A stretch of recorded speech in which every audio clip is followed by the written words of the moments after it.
maybe Nintendo games, PlayStation games, Xbox games. Figure out the type of gaming content that you enjoy making, but that you can also build an audience around. I've seen it way too many times where people are doing too many different types of things on their channel, whether that's reactions, to vlogs, to some gaming stuff. It's just a mess, and there isn't a true focus or a true person that their channel is intended for. You have to figure that part out in order to grow. Now, that doesn't mean you can't grow a variety channel. More on that in just a minute, but most often than not, focus and grow now, and you can pivot later. Continuing in the area of research, now that you've figured out what your channel is going to be all about, it's time to start drafting content to fit what you're trying to build. You can start off by writing out 20 video ideas, and there's a good chance that 2 or 3 of them are going to do really well for your channel. If you're having trouble thinking of ideas, you can go in on YouTube and use the search navigation bar to your advantage. So look up some of the topics that you're interested in doing, and you can have YouTube complete the search result for you, showing you the top things that people are searching within that particular game.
Gaming topic. I highly recommend picking up vidIQ.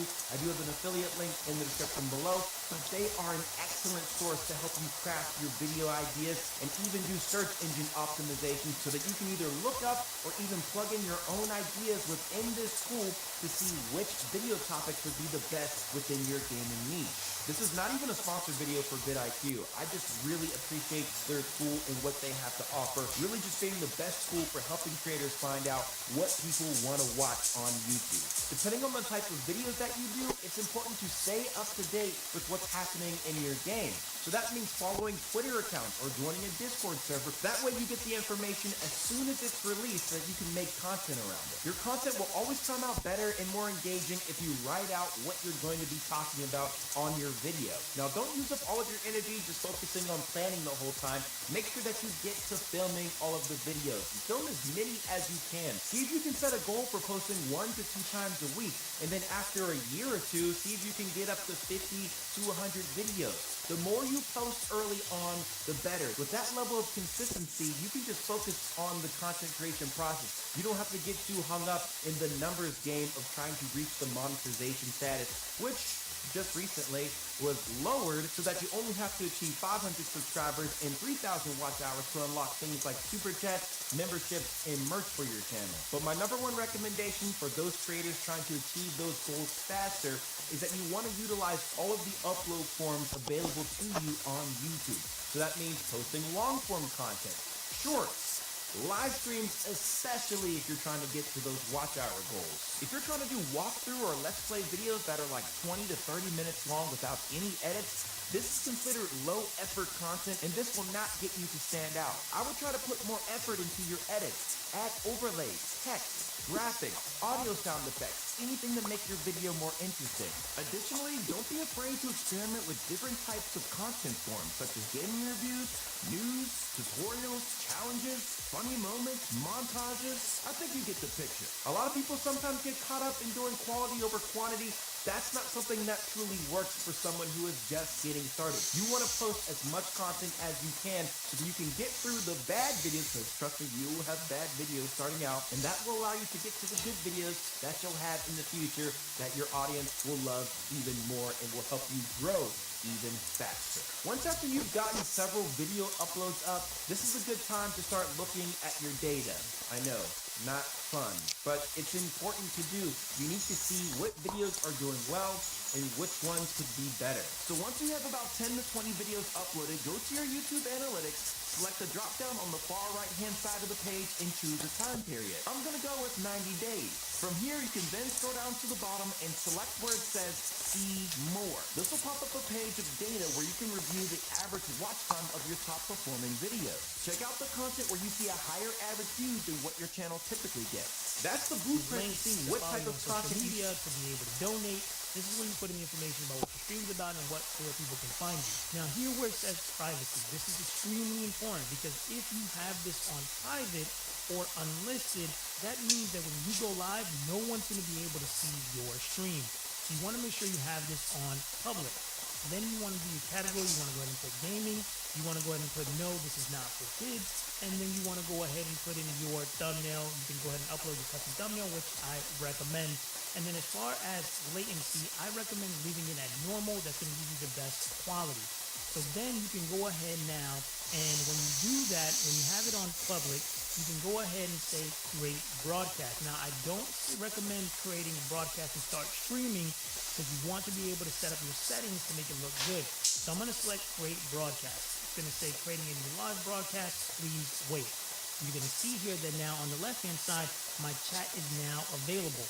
So we want to jump over to YouTube to make sure that broadcast was created. Now remember, we're not live yet. So we'll come back here to YouTube to make sure that we're all ready to go. So on your YouTube channel, you're going to come to your profile icon. You're going to go ahead and select YouTube Studio. And then on the left-hand side, you're going to select content. Then you're going to come to the top. You're going to select live. And you're going to see your broadcast here. But you want to select this little icon here that says view in live control room. So once you click that, you're going to be able to see here that now our live has been created. We're not live yet, but it has been created for us. It's going to have our title, our description. Everything is ready to go. So once you've done that, we now need to come back into OBS Studio. So just connecting your YouTube channel to OBS Studio